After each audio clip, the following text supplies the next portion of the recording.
about the relationship that you have with IUCN.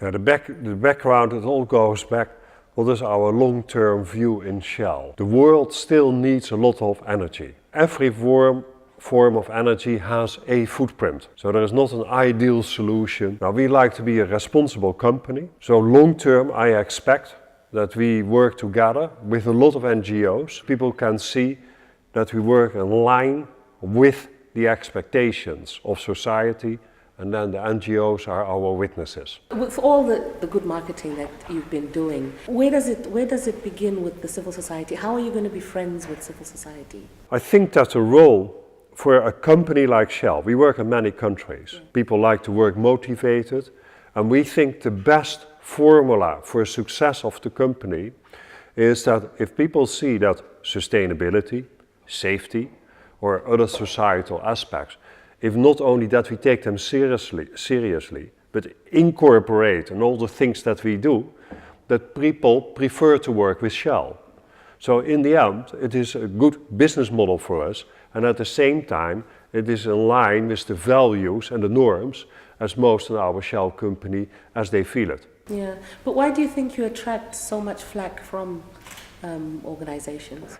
I think, first of all, we work in very large-scale projects. So whatever we do, we have quite a footprint in our new projects. On the other hand, I encourage always journalists, and I say, come have a look, talk to the people, talk to our neighbors, and write your story. Because by and large, the Shell people, together with the contractors, in my view, do a good job.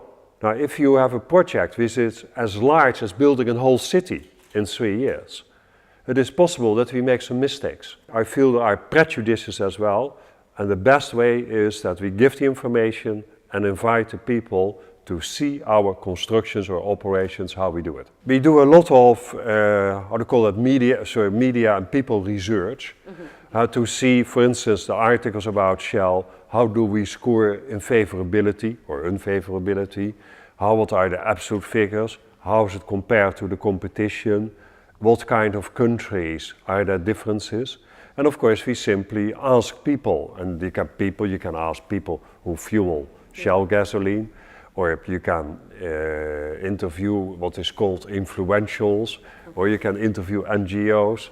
So we use a lot of data to see whether we improve.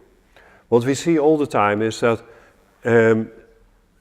make improvements, even if you work very hard on it, or communication misunderstandings, yes, we make progress, but if something happens which people don't immediately understand, then you have a setback. The first thing is, the best is to prevent it. And there's a lot of work. If I look at the total scale, how safe we work in our operations in many countries, if I look at the oil spills that have taken place, and we compare that with other industries, then if you take an objective comparison, then I give Shell a good mark. That is not complacency, we even try to do it better, don't get me wrong. Yeah. Having said that, I see very often, if something leaks in Shell, it will be front page news because it was Shell. Yeah. And I'm not so sure whether that's the case if a similar leak would happen by another company.